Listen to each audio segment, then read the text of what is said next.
করব সেই ঘোষণা অনুযায়ী আজ 6 ডিসেম্বর যেমন আমাদের কাছে একটা কালা দিন, কারণ সবাই আপনারা অবগত আছেন অযোধ্যায় যে বাবরি মসজিদ 1528 সালে বাবরের মূল সেনাপতি মীর বাকি প্রতিষ্ঠা করেছিলেন, সেই মীর বাকির প্রতিষ্ঠা করা বাবরি মসজিদ 1992 সালের 6 ডিসেম্বর ডিমোলাইজেশন করে দেওয়া হয়েছে, অর্থাৎ ভেঙে দেওয়া হয়েছে। সেই বাবরি মসজিদের দ্বিতীয় বাবরি মসজিদ হতে পারবে না, কোথাও ভারতবর্ষের সুপ্রিম কোর্ট বলেননি। 2019 সালের নভেম্বর মাসে অনারেবল সুপ্রিম কোর্ট থেকে যে জাজমেন্ট এসেছিল তাতে বলেছিল যে হিন্দু সমাজের মানুষের আবেগকে গুরুত্ব দিয়ে যেখানে বাবরি মসজিদ ছিল সেই জায়গাটা রামলীলার কমিটিকে দিয়ে দেওয়া হলো। শুধুমাত্র আবেগে, ইমোশনালি, কোন ডকুমেন্ট ছাড়াই ভারতবর্ষের সর্বোচ্চ ন্যায়ালয় সেদিনকে বলেছিল যে এই বাবরি মসজিদের জায়গায় নাকি আগে রামের জন্ম হয়েছিল, সেই রাম ওখানে জন্ম হয়েছিল, ওখানে হসপিটাল ছিল না, তার বাড়ি ছিল, তার ব্যাখ্যা দেননি। বলেছেন হিন্দু সমাজের ইমোশনালকে গুরুত্ব দিয়ে, আবেগকে গুরুত্ব দিয়ে সেখানে বাবরি মসজিদ যেখানে ছিল সেই জায়গায় রাম মন্দির হবে। ভারতবর্ষের প্রধানমন্ত্রী আদরণীয় মোদীজি গত 2024 সালের 22শে জানুয়ারি সেই অযোধ্যায় রামলীলার জায়গায় বিরাট আকারে রাম মন্দির প্রতিষ্ঠা করেছেন, উদ্বোধন করেছেন। আমরা কোনো বিরোধিতা করিনি, ভারতবর্ষের মুসলমান সমাজ এটা নিয়ে কোনো বিরোধিতা করেননি। কিন্তু দুঃখ আমাদের লাগে যেদিন এত বড় একটা ইমারত প্রকাশ্য দিবালোকে টিভি নরসিংহ রাও প্রধানমন্ত্রী তার প্রশাসনের সামনে ঘন্টার পর ঘন্টা ধরে সেই ইমারতকে ভেঙে ফেলা হলো, ডিমোলাইজেশন করে দেওয়া হলো। তারপরে জল অনেক দূর গড়িয়েছে, অনেক আইনি লড়াই হয়েছে। লাস্টে 2019 সালের নভেম্বর মাসে যে সুপ্রিম কোর্টের জাজমেন্ট তাতে কোথাও বলা নাই, পর্যন্ত দ্বিতীয় প্যারাগ্রাফে এটা বলা আছে রায়ে যে বাবরি মসজিদ তাকে উত্তরপ্রদেশ সরকারকে 5 একর জায়গা দিতে হবে। উত্তরপ্রদেশ সরকারের যারা দায়িত্ব আছে আপনারা জানেন, যিনি মুখ্যমন্ত্রী আছেন তিনি মুসলিমদের সম্বন্ধে কি আচরণ করেন ভারতবর্ষের লোক সবাই জানে, উত্তরপ্রদেশের মুসলিম ভাইরাও জানেন। তাই তিনারা যে জায়গা দিয়েছেন যেখানে ছিল বাবরি মসজিদ সেখান থেকে 14 কিলোমিটার দূরে, যেখানে মাত্র 15% মুসলমানের বাস, তার মধ্যে 5% মুসলমান একটু শক্তিশালী অর্থনৈতিক দিক থেকে, শিক্ষা দীক্ষার দিক থেকে, 10% মুসলমান সেখানে লেবার শ্রেণী, নির্মাণ কর্মী, তারা সেখানে করতে পারছে না বাবরি মসজিদ।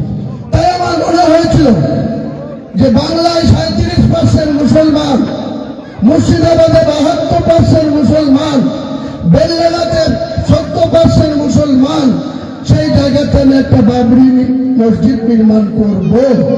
অনেক বাধা, সেই বাধার কথা পরে জানতে পারবেন।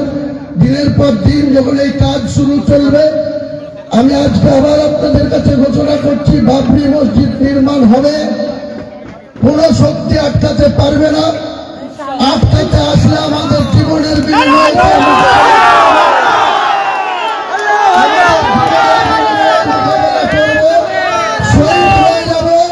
হাসি মুখে মৃত্যুবরণ করব, কিন্তু বাবরি মসজিদ হবে মুর্শিদাবাদের মাটিতে।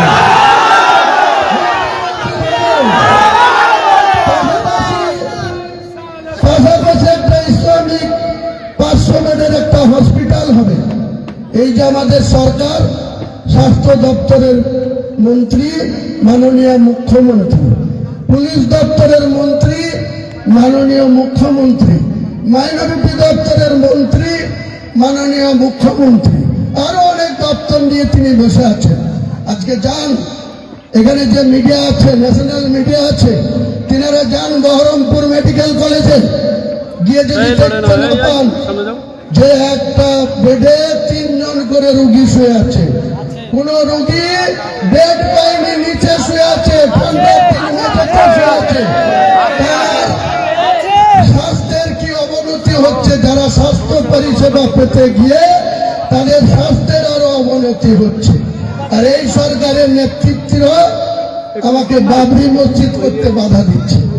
এর জবাব গোটা বাংলার মুসলমান সমাজ আগামী দিনে এই সরকারকে আমি আবেদন করব।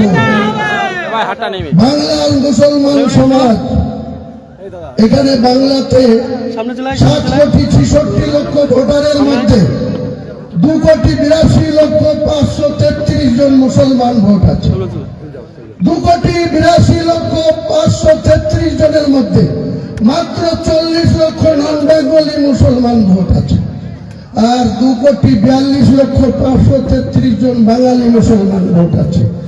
এই বাঙালি মুসলমানদের কাছে আমার আবেদন, আপনারা নিজেদের জায়গায় যেখানে 42% থেকে 82% পর্যন্ত মুসলমান মেজরিটি সিট আছে 90খানা, এই 90টা সিট আপনাদেরকে মুসলমানদের জনপ্রতিনিধি বিধানসভায় পাঠাতে হবে। চক্রান্ত করে মমতা বন্দ্যোপাধ্যায় 2011-তে 13 মে যেদিন রেজাল্ট হয়েছিল, সেদিনকে 67টা মুসলমান এমএলএ ছিল। উনার 5 বছর ক্ষমতা পূর্ণ হওয়ার পর 2016-তে সেটা নেমে আসলো 57-তে। 2021-এ সেটা চক্রান্ত করে নামিয়ে এলেন মাত্র 44 জন। আমি মুসলমান সমাজের কাছে একটাই কথা বলবো, আপনারা আপনাদের যাকে খুশি যত মুসলমানদের ভোট দিয়ে বিধানসভায় পাঠান, আর বাকি 90টার মধ্যে 200 যে 4টে থাকবে, 294-এর মধ্যে, সেই 204-এর মধ্যে মমতা ব্যানার্জি আর শুভেন্দু অধিকারীর মধ্যে লড়াই হোক। তারা কে সরকার আসবে হিন্দু সমাজ সিদ্ধান্ত নেই। থাকবো বিধানসভায় ইঞ্চিতে ইঞ্চিতে।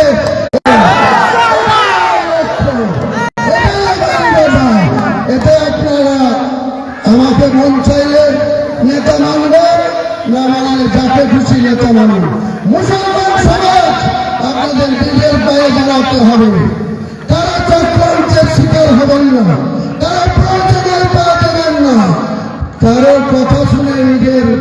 আজকে কি হচ্ছে 2 বছর ধরে এই সরকারের আমলে? বোমবাচ্ছে কে? মুসলমান। মারছে কে? মুসলমান। মরছে কে? মুসলমান। কেস খাচ্ছে কে? মুসলমান। ডিম খাচ্ছে কে? মমতা বন্দ্যোপাধ্যায়ের পুলিশের কারণে বাবুরা। এখান থেকে আপনাদেরকে সাবধান থাকতে হবে, এখান থেকে আপনাদেরকে সাবধান করে দিচ্ছি। আমি পরে বক্তৃতা করব। আজকের অনুষ্ঠান ঠিক 12টার সময় কোরআন খতম হবে। পবিত্র কোরআনে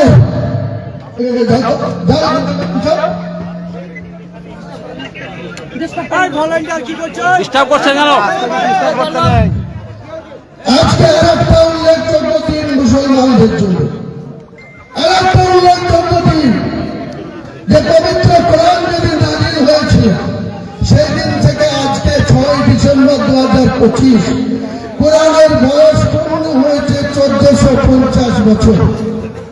এই 1450 বছর কোরআনের বয়সের দিনে কোরআনকে মুসলমান আপনাদেরকে হেফাজত করতে হবে।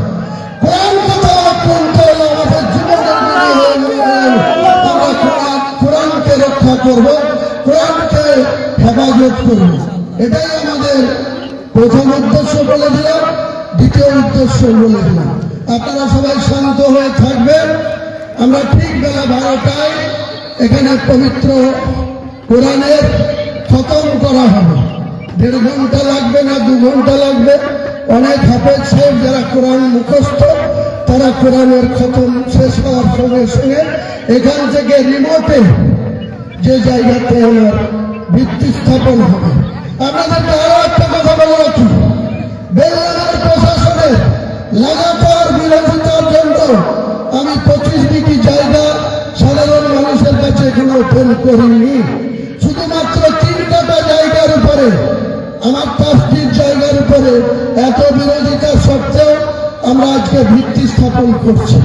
25 বিঘা জায়গার মধ্যে ইসলামিক হসপিটাল হবে, বিশ্ববিদ্যালয় হবে, পার্ক হবে, হেলিপ্যাড হবে এবং একটা মুসাফিরখানা হবে। এটা পূর্ণাঙ্গ ভিত্তিতে যত কোটি টাকা খরচ হোক, মুর্শিদাবাদ সহ মালদা, উত্তর দিনাজপুর, উত্তর 24 পরগনা, দক্ষিণ 24 পরগনা, হাওড়া, হুগলি, বীরভূম, 2 বর্ধমান, 2 মেদিনীপুর, প্রচুর মানুষ আর্থিক সহযোগিতা করবে। পাশাপাশি আপনাদেরকে খুশি খবর, নাম করতে তিনি নিষেধ করেছেন। এই ইন্ডিয়ান মুসলমান আগামী 1 মাসের মধ্যে 80 কোটি টাকা আমার এই সংস্থাকে তার কোম্পানি থেকে 80 কোটি টাকা আমাদের এই সংস্থাকে তিনি বাবরি মসজিদ এবং আমার ট্রাস্টিকে সহযোগিতা করবে। ইনশাআল্লাহ টাকার কোনো অভাব হবে না। রাজ্য সরকারের কোনো দয়ার দরকার নেই। রাজ্য সরকারের টাকায় আমি মসজিদ করব না, তাতে মসজিদের পবিত্রতা নষ্ট হবে। এটা আমি কোনো মতে আপনারা চুপচাপ থাকুন, শান্তভাবে থাকুন। যারা বাইরে থেকে এসেছেন তারা আমাদের ভলেন্টিয়ারদের সাথে যোগাযোগ রাখবেন। তারা আপনাদের সামান্য লাঞ্চের বা বিরিয়ানির প্যাকেট দেবে। লোকাল ভাইদের অনুরোধ করে বলবো, এত লোককে আমি আপনাদের কোনো অতিথিয়তা আপ্যায়ন করতে পারবো না, আমাকে ক্ষমা করবেন। পরে একদিন খাওয়া দাওয়ার প্রতিযোগিতা হবে, দরকার হলে 10 লাখ লোক থেকে খাওয়া দাওয়া করবো, সেদিনকে আপনারা খাবেন। আজকে আপনারা একটু, আমরা যেমন রোজা রাখি সেরকম লোকাল লোক, জেলার লোক, বিভিন্ন ব্লক থেকে আসা লোক আমার কথাটা মেনে নেবেন, সহযোগিতা করবেন। যারা মালদা, ভাঙড়, হুগলি, বীরভূম, বর্ধমান বিভিন্ন জায়গা থেকে আসছেন, তাদের একটু সামান্য বিরিয়ানির প্যাকেট করা আছে, তাদের কাছে আমাদের ভলেন্টিয়াররা পৌঁছে দেবে, আপনারা একটু গ্রহণ করবেন। তাদের সঙ্গে 500 করে পানির বোতল, এছাড়াও কিছু লোক পাউরুটি, কলা নিজে থেকে নিয়ে আসছে, তারা যাকে দিবে আপনারা খেয়ে নেবেন। উনি বক্তব্য সবাইকে আমার সালাম করলে ঠিক 12টায় আমাদের মূল অনুষ্ঠান শুরু হবে। আসসালামু আলাইকুম।